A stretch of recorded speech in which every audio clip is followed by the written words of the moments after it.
ねえねえ、すみれ。今日はどんな話題について話していくと？葵、今日はね、HBO で放送予定の新作、ハリーポッターシリーズにおける黒人スネイプのキャスティングと、それを取り上げた人気番組の皮肉コントの話題についてよ。現在、世界中で愛されている、この魔法世界の新たな配役が、インターネット上で大きな論争を巻き起こしているの。今日は HBO の黒人スネイプに対するネットの反発、そして人気コメディ番組サタデーナイトライブでの痛烈な皮肉コントの内容と、そこから見えるハリーポッターの文化的影響力について徹底的に解説していくよ。ハリーポッターの新作ドラマやね。うちも映画は全部見とるけど、スネイプ先生が黒人になるって、なんそれ。原作の設定と全然違うやん。ポリコレの押し付けも大概にせんと、ファンがブチギレるのも無理なかよ。それで、ネット上では、どんな反応が出とるん？葵の言う通り、HBO が象徴的なキャラクターであるスネイプの人種を変更すると発表した際、ネット上では即座にものすごい反発が起こったんだよ。新作ドラマの予告編で初めてスネイプの姿を見た人もいたんだけど、多くの人の不安を払拭することはできなかったの。ネットユーザーからは、スネイプの色白で病的なまでの青白さは彼の陰気なキャラクターを表現する重要な要素なのに、黒人にしたら台無しだよ。パパエシエドは素晴らしい俳優だけど、これは明らかに原作へのリスペクトが欠けている。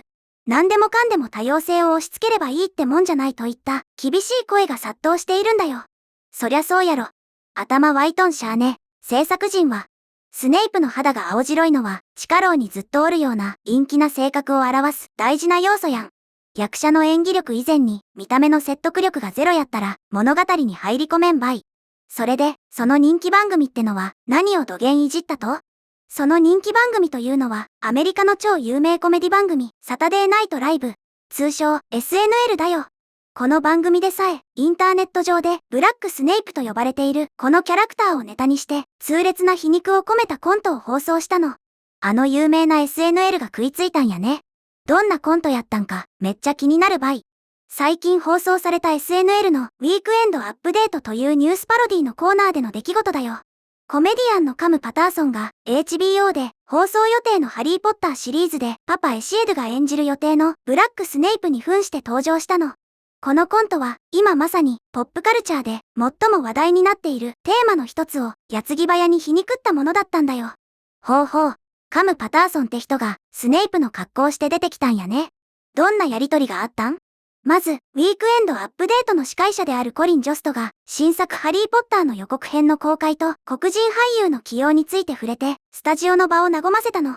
その後、コリン・ジョストがカム・パターソン演じるスネイプを紹介したんだよ。すると、彼は、こんばんは、ジョストさんと、イギリス英語特有の大げさなほど丁寧で気取った口調で切り出したの。アラン・リックマンが演じたスネイプ先生みたいな、あのねっとりした喋り方やね。そこまでは普通やん。どこが皮肉なん？ここからが面白いところだよ。彼は、そう挨拶した直後、すぐに、口調をガラッと改めて、いや、冗談だよ。俺は、そんな話し方はしない。これは、コードスイッチングって言うんだ。コードスイッチング。って、普段のアメリカの黒人の話し方で突っ込んだんだよ。コードスイッチング？なんそれ。うち、そんな難しい言葉知らんよ。どういう意味なん？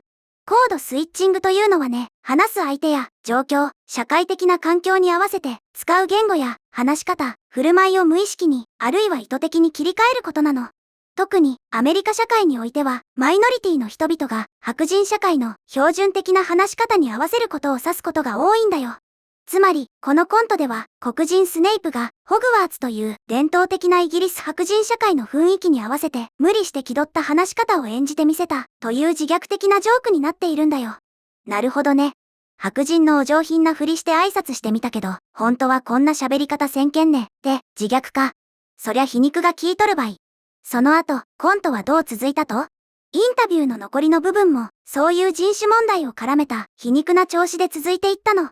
スネイプは、ホグワーツの新入生であるハリー・ポッターのことを生き残った誇り高き少年と皮肉っぽく呼んだ上で、あいつはホグワーツで唯一の黒人教師が悪人だとみんなに言いふらしていると非難したんだよ。うわ、ハリーがレイシストみたいに扱われとる。ハリーからしたら、スネイプが怪しい動きしとるけん、疑っとるだけやのに、スネイプ側からしたら、俺が黒人やけん、差別的な偏見で悪者扱いしとるんやろって言い訳になっとるんやね。たちが悪か。その通りだよ。そこで、司会者のジョストは、ハリーをかばって、ハリーは、単に誰かが、賢者の石を盗もうとしているのではないかと心配しているだけかもしれないと、示唆したの。でも、カム・パターソンは、スネイプの役になりきって、すかさずこう言い返したんだよ。つまり、誰かが何かを盗んだとして、第一容疑者が、黒人のスネイプだということですか？でね。出た。黒人泥棒っていうステレオタイプを逆手に取ったブラックジョークやね。ポリコレを気にして黒人を起用したのに、物語の設定上、結局、スネイプが泥棒の容疑者になる件、余計に差別っぽく見えるやんけ、って痛烈なツッコミたい。脚本家、めっちゃ性格悪かけど、天才やね。そして、カム・パターソンは、自分という人物像に対する周囲の誤解は、今に始まったことではない、と認める発言をしたの。彼はこう言ったんだよ。しょっちゅうあることだ。ホグワーツに入学した初日、みんなが私を見て、あなたは闇の魔術の教授ですね、と言ったんだ、って。真っ黒なローブ着て、陰気な顔して歩き寄ったら、そりゃ、闇の魔術の先生かと思うやろ。でも、それが黒人スネイプやと、また、別の意味が含まれてきそうやね。彼は、それにどう言い返したと？彼はこう続けたの。私は、そんな分野は、学んだことすらないのに。私の専攻は、アフリカのマグル研究だったんだ、ってね。アフリカのマグル研究？ホグワーツにそんな授業あるわけなかろうもん。完全に黒人枠として無理やり設定作ったみたいな言い訳やん。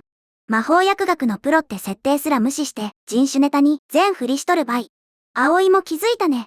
このスケッチ、つまり短いコントはそのまま続き、たった一つのキャスト変更が物語全体の見方をこれほどまでに変えてしまう可能性があるということを見事に強調していたんだよ。人種を変えるだけで既存のセリフや設定が全て人種差別的な意味合いを持って聞こえてしまうという配役変更の矛盾をついているの。ほんとそれよ。ただ、肌の色を変えれば多様性万歳ってわけやない。物語の根幹がおかしくなるってことをユーモアで証明してみせたわけやね。そうね。で、ここでみんなにお願いがあるの。もし、この動画が面白いなって思ったら、ぜひ、チャンネル登録とグッドボタン、高評価を押してね。ポチッと押すだけやけん。よろしく頼むばい。で、すみれ。コントの話に戻るけど、SNL は HBO のこのふざけたキャスティングをボロカスに非難したってこと？それがね、少し違うの。SNL は HBO を直接的に非難するのではなく、この機会を利用して原作者である JK ローリングを揶揄する方向に持っていったんだよ。司会者のコリン・ジョストは皮肉を込めてこう言ったの。JK ローリングは問題児かもしれないと思い始めているってね。JK ローリングに飛び火しとるやん。まあ、彼女は最近トランスジェンダー問題とかで色々炎上しとるけん。問題児扱いされるのはアメリカのメディアらしいやり口やね。でも根本的な問題はそこやないやろ？そうなの。コリン・ジョストのその発言はほんの一行に過ぎなくて、コントの場面自体は多くのファンがこの HBO の新作シリーズで最も明白な問題点だと考えている点、つまり物語の整合性にほぼ完全に焦点を当てていたんだよ。やっぱファンもそこを心配しとるんやね。さっきも言ったけど、ただ色を変えたらいいってもんやないけんね。うん。パパ・エシエドという俳優が、スネイプの複雑な性格や立ち居振る舞いをうまく表現できるかどうかはさておき、彼を黒人にすることは、彼の物語を知っている人にとって、ある種の物語上の問題を引き起こすことになると、多くの人が危惧しているの。例えば、スネイプとリリーの子供時代の背景とか、純血主義を掲げる祝意人の中に黒人がいることの違和感とか、設定上の矛盾がボロボロ出てくるからね。そうよ。ヴォルデモートの思想って、血統を重んじるゴリゴリの差別主義やん。その側近の祝意人にマイノリティがおるって、設定が破綻しとる場合。そういうファンの真っ当な批判を SNL はどう扱ったと？そこが重要なポイントなの。このブラックスネイプのコントが特に注目に値するのは SNL がファンの懸念や反発を単なる人種差別だと非難するのではなく、状況のユーモアを前面に出した点にあるんだよ。なるほどね。よくある、文句言っとるファンは差別主義者でレッテル張りをするんやなくて、設定変えたらこんなに変な状況になるでしょ。で笑いに消化したわけか。それは SNL の脚本家、なかなかやるばい。そうだね。正直なところ、SNL のコントに登場する黒人スネイプのジョーク自体は、どれも特に斬新なものではなかったの。よくあるステレオタイプをいじったものだからね。でも、このコントが全国放送されたという事実自体が、より大きな真実を示しているんだよ。より大きな真実？なんやそれ。急にスケールがでかなったね。どういうこと？それはね、ハリー・ポッターという作品が、現代のフランチャイズ作品では、ほとんど見られないような形で、今なお、文化的なインパクトを生み出す力を持っているということなの。一つのキャスティング発表だけで、これほど、世界中で議論が起こり、トップのコメディ番組が、即座にネタにする。こんな作品は他にそうそうないんだよ。確かに、スター・ウォーズとかマーベルも人気やけど、ハリー・ポッターの熱狂ぶりは別格かもしれんね。ちょっとした配役で、ここまで世界中が騒ぐんやけん。それだけみんながこの魔法世界を愛しとる証拠体。近年、一部では SNL は時代遅れになりつつあるという声もあるの。でも SNL の脚本家たちは明らかにこのハリー・ポッターの論争に大きなチャンスを見出し、それをしっかりと掴んだのであると言えるね。世間の関心が集まるど真ん中に笑いの爆弾を投下したわけだから。時代遅れって言われとる番組でも、ハリポタに乗っかればバズるってわかっとるんやね。証拠たくましか？じゃあ、このコントが放送されたことで、今後の HBO のドラマとかファンには、どんな影響があるん？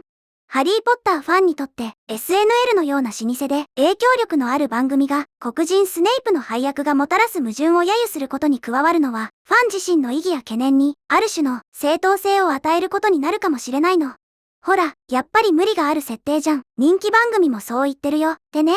ファンからしたら、うちらが怒っとるのは差別やなくて、純粋に物語がおかしくなる件やぞ、っていう主張の後ろ盾ができたようなもんやね。HBO 側は、これ見て冷や汗かいとるんやない？そうかもしれないね。同時に、この出来事は、HBO に対して、強烈なメッセージになっているんだよ。たとえ HBO がどれほど多様性を尊重するという崇高な意図を込めたキャスティングであったとしても、それはより広い文化的議論の中で徹底的に分析され、議論され続けるだろうということを示しているの。崇高な意図ね。結局は自分たちの見栄えのためにキャラクターを犠牲にしとるだけやないん？視聴者はバカやないけん。そういう薄っぺらい配役は見抜くばい。HBO はこのまま強行突破するんやろうけど、ドラマの出来が悪かったら一生ネタにされそうやね。本当にどうなるか、今後の展開から目が離せないね。ということで、今日は HBO の新作ハリーポッターにおける黒人スネイプのキャスティング論争と SNL の皮肉コントという話題について見てきたけど、みんなはどのように思ったかな？今回の動画の感想は下のコメント欄で教えてね。もし、この動画が役に立ったと思ったら、高評価とベルマーク。チャンネル登録まだの方は、チャンネル登録もよろしくお願いします。では、また次回の動画でお会いしましょう。すみれの最新動画は左、おすすめ動画は右です。どちらも見てくれると嬉しいな。